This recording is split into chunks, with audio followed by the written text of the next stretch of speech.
शिव की महिमा क्या कही जाए। उनकी करुणा, उनका भोलापन, उनकी उदारता तो उन्हीं के जैसी है। श्रीमद् भागवत जी में जब विश्राम करते हुए वेद व्यास भगवान कहां कहां कौन सर्वोपरि तत्व है ये बताने लगे, तब श्रीमद् भागवत जी का ही अंतिम स्कंद 12वें स्कंद के अंतिम अध्याय 13वें अध्याय का 16वां श्लोक है, जहां श्री वेद व्यास भगवान ने कहा, निम्न गानाम यथा गंगा देवानाम अच्युतो यथा वैष्णवानाम यथा शंभु पुराणानामिदं तथा। वेद व्यास भगवान श्रीमद् भागवत जी का विश्राम करते हुए कह रहे हैं, मैं शपथ पूर्वक कहता हूं, निम्न का नाम यथा गंगा, इस पूरे विश्व में जितनी भी नदियां हैं उनमें सर्वोपरि गंगा जी हैं। निम्न का नाम यथा गंगा, नदियों में गंगा जी सर्वश्रेष्ठ हैं। देवानाम अच्युतो यथा, समस्त देवताओं में, भगवत स्वरूपों में श्री हरि सर्वोपरि है। समस्त पुराणों में, समस्त शास्त्रों में श्रीमद् भागवत जी सर्वोपरि हैं और समस्त वैष्णवों में, समस्त हरि भक्तों में वैष्णवानाम यथा शंभु, समस्त वैष्णवों में, समस्त हरि भक्तों में, समस्त श्री हरि के प्रेमियों में सर्वोपरि सर्वश्रेष्ठ भोलानाथ महादेव है। यह भागवत जी की पूर्णता में वेद व्यास भगवान ने उद्घोष किया है। शिव से बड़ा प्रेमी, शिव से बड़ा वैष्णव, शिव से बड़ा करुणामय, शिव से बड़ा उदार तो कोई नहीं है। उनकी कथा अद्भुत है और उनकी कथा जीवन में करुणा और प्रेम का संचार करने वाली है। उनकी करुणा जीव की समस्त आपदाओं का, बाधाओं का निवारण करने वाली है। इतनी बात तो सभी जानते हैं कि शंकर जी संहार के देवता हैं, ब्रह्मा जी सृजन के देवता हैं, विष्णु जी संचालन के, पालन के देवता हैं और शंकर जी संहार के देवता हैं। तो संहार के देवता हैं, इसका क्या अर्थ है? राक्षसों का संहार करते हैं, दैत्यों का उद्धार करते हैं, ठीक बात है। प्रलय के समय में शंकर भगवान ही सारे ब्रह्मांड में प्रलय कर देते हैं, सत्य बात है। लेकिन एक वैष्णव के जीवन में, भक्ति के संदर्भ में शंकर भगवान का क्या स्वरूप है? वे संहार के देवता हैं, तो वैष्णवों के जीवन में वे किस प्रकार का स्वरूप रखते हैं? बोले राक्षसों का संहार तो करते हैं, लेकिन अभी तो सड़क पर राक्षस दिखाई नहीं देते। जैसा पुराणों में उल्लेख है, उड़ने वाले, बड़े बड़े दांत वाले, बड़े बड़े सींग वाले, तो फिर शिव की कृपा किस रूप में भक्त के जीवन में घटित होती है? बोले बाहर वाले दैत्यों से तो कोई हमारा बाहर वाला साथी भी हमको बचा सकता है, लेकिन सबसे बड़े शत्रु तो हमारे भीतर बैठे हुए हैं। वे काम, क्रोध, लोभ, मोह, अहंकार, ईर्ष्या, द्वेष, विषय अभिनिवेश और पता नहीं क्या क्या। शंकर भगवान इन भीतर बैठे हुए दैत्यों का संहार करने वाले हैं। जो जो बाधाएं, जो जो रुकावट भगवत प्राप्ति में बाधक हैं, उन सब बाधाओं का निवारण करने वाले हैं। शिव शब्द का अर्थ होता है कल्याण।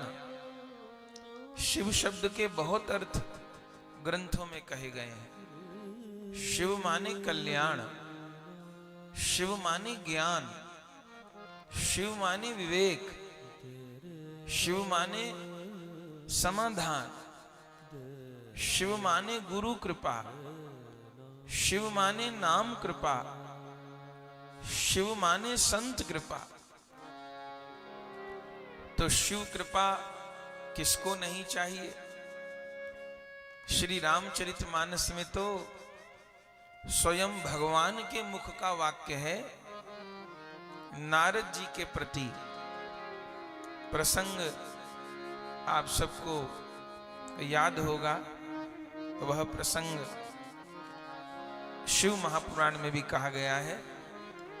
जब नारद जी को मोह हो जाता है विश्व सुंदरी को देख करके, भगवान कृपा करके उनके भीतर से गर्व का अंकुर दूर करना चाहते थे। नारद जी को मोह हो गया। वो विश्व सुंदरी तो भगवान की माया थी। जैसे एक छोटा बालक आग को देख करके आग को पकड़ने भागे, सांप को देख के सांप को पकड़ने भागे। बच्चे को नहीं पता ये सांप, ये आग मेरे लिए घातक है, लेकिन मां उसको आग को, सर्प को छूने नहीं देती। भले बच्चा कितना रोए, चीखे, चिल्लाए, मां को ही मारने लगे, पर मां आग के निकट, सर्प के निकट या जो भी वस्तु नुकसान पहुंचा सकती है उसके निकट बच्चे को नहीं जाने देती। ऐसे ही ठाकुर जी का स्वभाव है। कई बार हम कोई चीज मांगते हैं, लेकिन प्रभु को पता होता है कि ये वस्तु हमारे हित में नहीं है, तो बहुत चाहने पर भी यदि कोई चीज जीवन में प्राप्त न हो तो एक भक्त को यही मानना चाहिए कि वो मेरे हित में नहीं है, वो मेरे लिए कल्याणकारी नहीं है, मैं नहीं समझ पा रहा। तो नारद जी विश्व मोहिनी के मोह में आसक्त हो गए। वो तो साक्षात माया थी। तो नारद जी माया के प्रहार से बच जाएं, इसलिए भगवान ही दुल्हा बन के आ गए और विश्व मोहिनी का वर्ण कर लिया भगवान ने। फिर पूरी कथा तो नहीं कह रहे, आपको प्रसंग ज्ञात होगा। जब भगवान जाने लगे माया देवी को लेकर के, तो नारद जी को बहुत क्रोध आ गया। भले हुआ सब भगवान की इच्छा से, और नारद जी ने भगवान को बड़े बड़े कठिन श्राप दे दिए। भले वो श्राप इसलिए थे कि भगवान को अवतार लेना था। मम अपकार कीन तुम भारी, नारी बिरह तुम होब दुखारी। और करी हैं कपि आकृति तुम कीन हमारी, करी हैं कीस सहाय तुम्हारी। तुमने मुझे नारी के विरह में दुखी किया, तुमको भी अवतार लेकर के नारी के विरह में दुखी होना पड़े। और जिस स्वरूप को लेकर के तुमने मुझे छला, तुम्हें वही रूप लेकर के जन्म लेना पड़े। तुमने मेरी बंदर की आकृति कर दी तो तुम्हें भी बंदरों से सहायता लेनी पड़े। ऐसे जाने कितने श्राप नारद जी दे दिए भगवत इच्छा से। लेकिन उस समय गोस्वामी जी लिखते हैं कि नारद जी तो क्रोध में भर के श्राप देते रहे भगवान को, लेकिन भगवान प्रसन्नता पूर्वक उन श्रापों को ग्रहण करते रहे। भगवान को कोई क्रोध ही नहीं आया, भगवान स्वीकार करते रहे। जब स्वीकार करते रहे तब नारद जी को लगा कि लगता है ये सब प्रभु ने जानबूझ के मुझे गुस्सा दिलाने के लिए किया है। जैसे कभी कभी छोटे बालक से पिता को खेलना हो, बच्चा चुपचाप बैठा हो तो पिता छोटे बालक को छेड़ देता है, फिर छोटा बच्चा नाराज होकर के अपने पिता से झगड़ने लग जाता है, कुछ बोलने लग जाता है, तो उससे पिता को खुशी मिलती है, पिता नाराज नहीं होता। बालक को पहले माँ बाप छेड़ देते हैं, फिर उसके साथ किलोल करते हैं। तो कभी कभी ठाकुर जी भी अपने भक्तों के साथ ऐसा करते हैं, अपने भक्त को छेड़ देते हैं और फिर भक्त से खरी खोटी सुन करके प्रसन्न होते हैं या किसी नई लीला का सृजन कर देते हैं। तो नारद जी इतने श्राप दिए। गोस्वामी जी लिखते हैं कि जब हरि माया दूर निवारी और नहीं तह रमा न राजकुमारी। थोड़ी देर बाद भगवान ने वो माया का पर्दा हटा लिया, ना वो नगर था, ना वो राजा था, ना वो राजकुमारी थी, ना स्वयंवर था। अब नारद जी को समझ में आया कि ये सब लीला भगवान ने क्यों की, क्योंकि मेरे मन में ये आ गया था कि मैंने काम पर विजय प्राप्त कर ली है, मैंने काम को जीत लिया है। ये अहम नारद जी के मन में आ गया था। तो इस अहम को समाप्त करने के लिए भगवान ये लीला की। चूंकि ठाकुर जी भक्त के जीवन में ऐसे कोई भी दुर्गुण नहीं देखना चाहते, पर कई बार और दुर्गुणों को सहन कर लेते हैं, कई बार काम को सहन कर लेते हैं और दुर्गुणों को सहन कर लेते हैं भक्त के जीवन में। लेकिन प्रभु किसी भी प्रकार अहंकार को स्वीकार नहीं करते। चूंकि जब मैं था तब हरि नहीं, अब हरि है मैं नाही। प्रेम गली अति साकरी या में द्वे न समाई। मैं भगवान को किसी में नहीं अच्छी लगती। अगर लक्ष्मी जी के भीतर भी अहम आ जाए तो उनको भी अकेला कर दे, जय विजय में आ जाए तो उनको अकेला कर दे, किसी में भी उनको अहम नहीं। अरे यशोदा मैया प्राणों से प्यारी हैं, पर वो यशोदा मैया भी ये हट करने लग जाएं कि मैं लाला को बांध दूंगी आज उखल से, तो पूरे गोकुल की रस्सी खत्म हो जाए, पर यशोदा मैया छोटे से लाला को बांध नहीं पा। ठाकुर जी को अहम स्वीकार नहीं है, उन्हें अहम शून्य जीवन चाहिए, और दोष भी जीवन में न हो।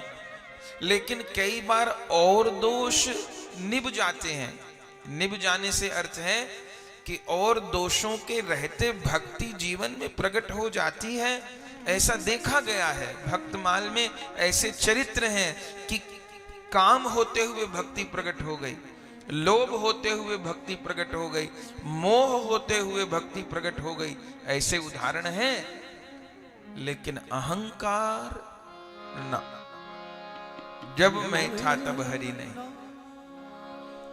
तो नारद जी जान गए कि ये मेरे मन में जो मैंने काम पर विजय प्राप्त कर ली है, ये अहम, ये मैं मेरे अंदर जो आ गई थी, इस मैं को निकालने के लिए ही प्रभु ये सब लीला किए। अब तो उनको बहुत पछतावा हुआ और उस समय नारद जी रोने लगे और प्रभु को उन्होंने कुछ कहा। गोस्वामी जी ने लिखा, क्या कहा? नारद जी ने प्रभु को कहा, मैं दुर्वचन कहे बहु तेरे मैं दुर्वचन कहे बहु तेरे। मैं दुर्वचन कहे बहु तेरे। मैं दुर्वचन कहे बहु तेरे। मैंने इतने दुर्वचन आपको कहे, अब इन दुर्वचनों को कहने पर जो मुझे दोष लगा है, जिन प्रभु की सब वंदना करते हैं उनको मैंने ऐसे ऐसे बुरे वचन कह दिए। हे नाथ, अब ये मेरे पाप कैसे मिटेंगे? ठाकुर जी क्या जवाब दिए? भगवान ने कहा, श्री नारद जी ने पहले कहा, मृषा होई मम वचन दयाला। मृषा होई मम वचन दयाला। नारद जी ने कहा, मैंने जो जो कहा वो झूठा हो जाए, लेकिन भगवान क्या बोले? मम इच्छा कह दीन दयाला। मम इच्छा कह दीन दयाला। नारद जी ने कहा, मैंने आपको इतने दुर्वचन कहे, मेरे पाप कैसे मिटेंगे? भगवान ने कहा, जो हुआ मेरी इच्छा से हुआ। मुझे अवतार लेना है राम रूप में, इसलिए सब लीला की। आपके मन से आपने काम पर विजय प्राप्त कर ली है, ये भाव मैंने दूर कर दिया। पर नारद जी बोले, मेरे मन को तो शांति नहीं हो रही।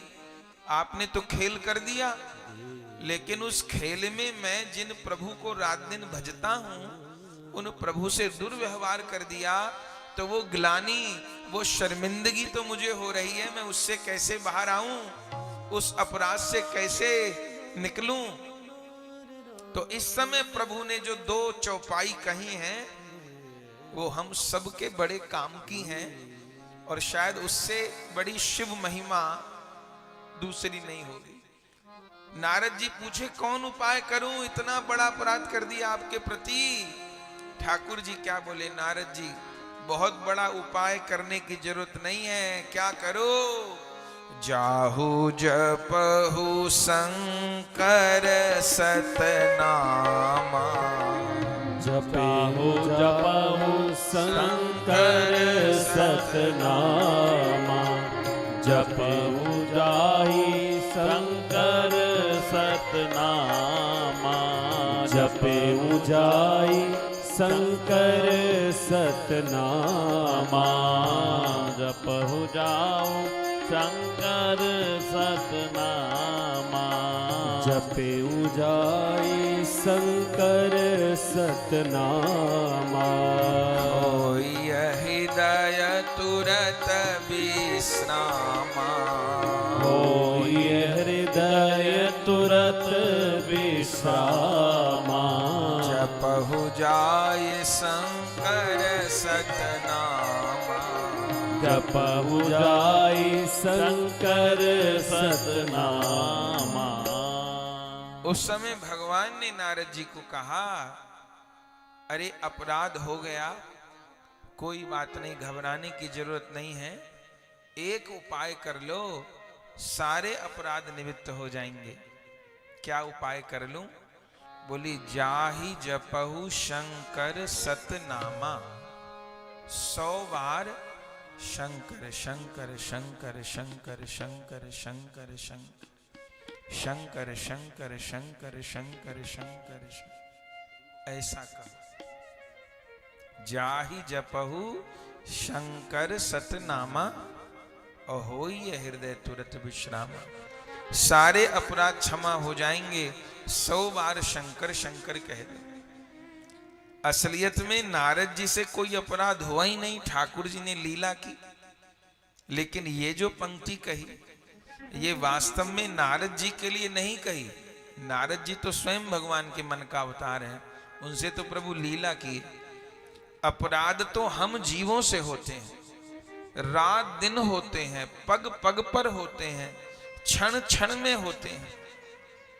और वो अपराध कितने प्रबल होते हैं कि उन्नति ही रोक देते हैं, भगवान के प्रेम का हृदय में प्रकाश नहीं होने देते।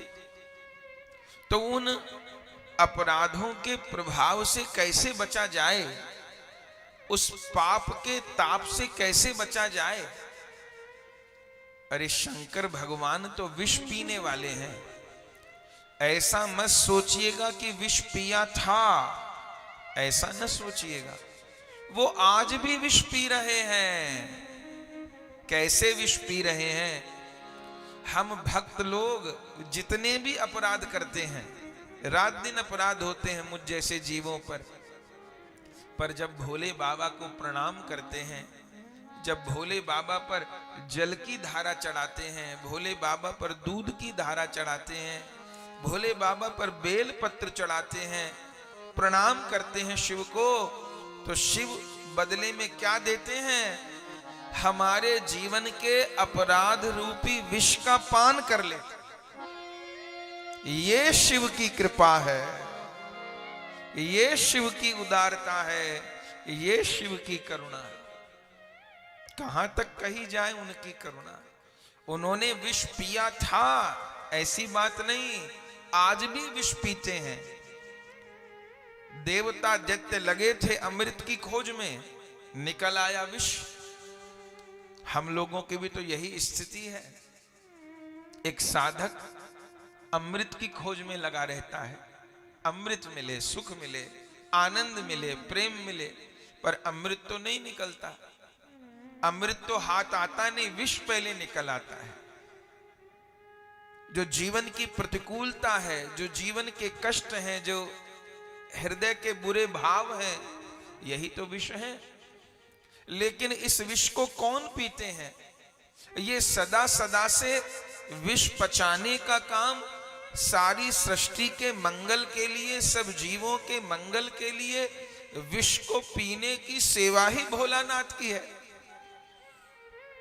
समुद्र मंथन में से इतने रतन निकले, कौस्तुभ मणि निकली, ऐरावत हाथी निकला, उच्च श्रवा घोड़ा निकला, कामधेनु गाय निकली, चंद्रमा निकले, अरे साक्षात लक्ष्मी जी निकली, धनवंतरी निकले, अमृत निकला। भोले बाबा ने कुछ लिया? सब, कोई देवता कुछ ले गया, कोई दैत्य कुछ ले गया, कोई कुछ ले गया, कोई कुछ ले गया, सबने बांट लिया।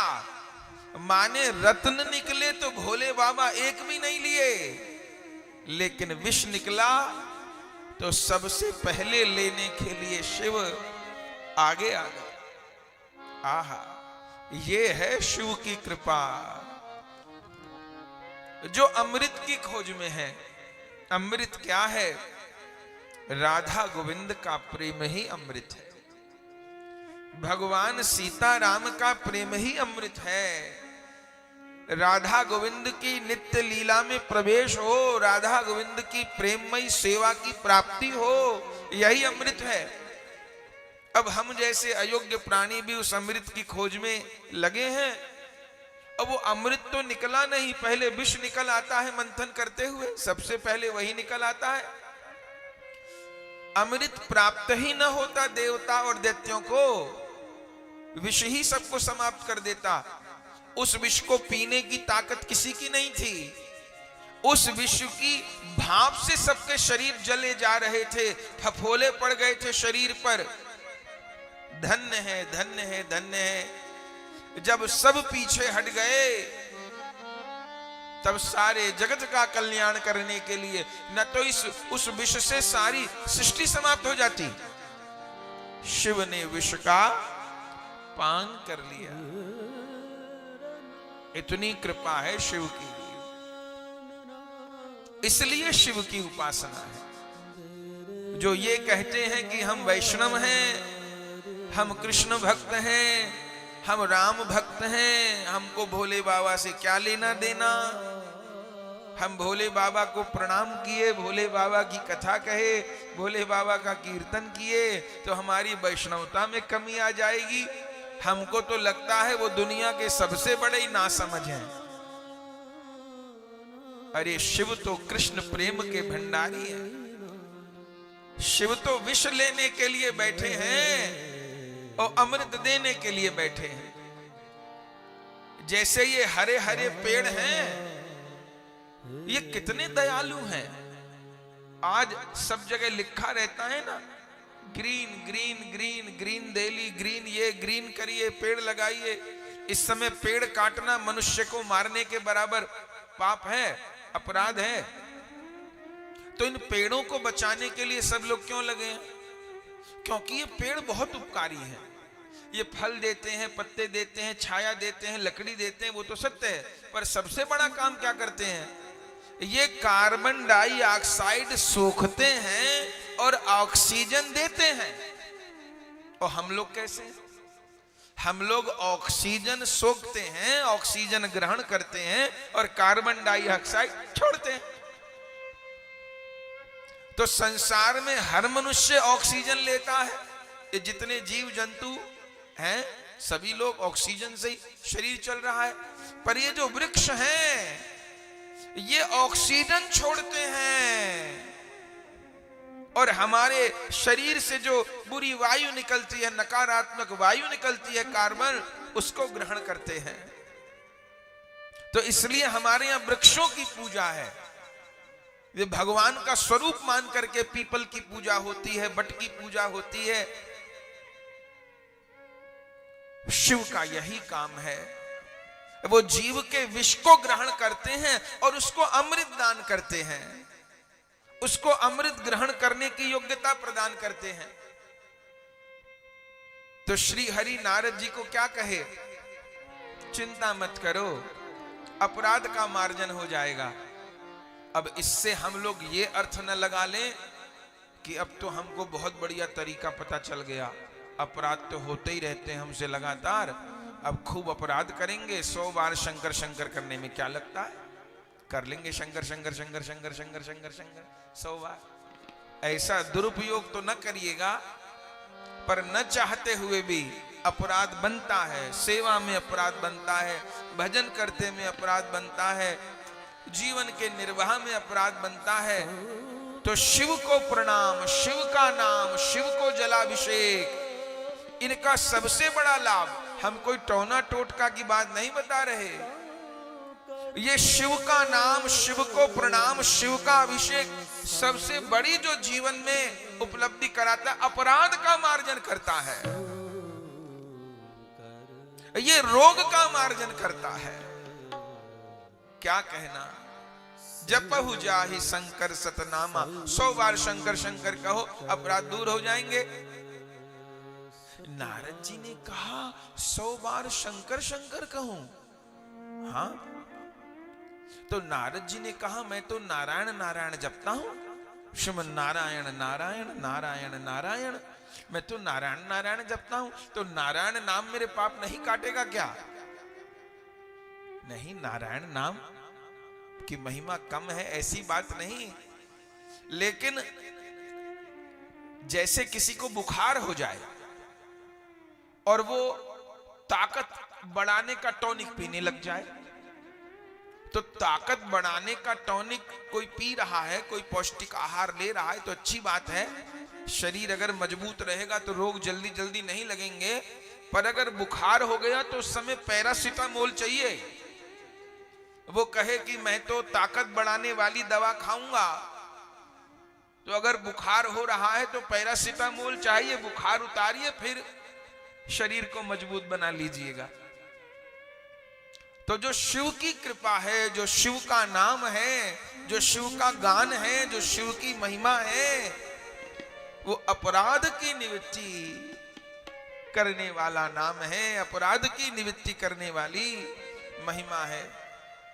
तो हम जैसे जो अपराधी जीव हैं, उनको तो शिव की कृपा की अत्यंत आवश्यकता है। अभी हमने सुना शिव कृपा माने गुरु कृपा, शिव कृपा माने नाम की कृपा, शिव माने कल्याण, शिव माने ज्ञान, शिव माने प्रेम। तो नारद जी प्रभु को कहे, प्रभु तो शिव की महिमा ऐसी है? बोले हाँ।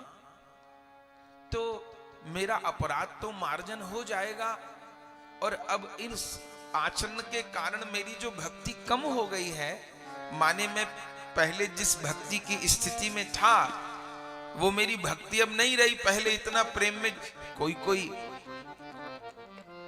भक्त ऐसा कहते हैं कि पहले नाम में बहुत मन लगता था और पहले बहुत आनंद आता था, अब कम आनंद आता है।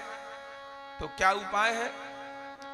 तो यदि पहले बहुत अधिक आनंद आता था, अब कम आनंद आता है, तो फिर जांच पड़ताल करनी चाहिए, कहीं अपराध ही हो रहे हैं। क्योंकि अपराध ही सुख से, संतोष से दूर कर देते हैं।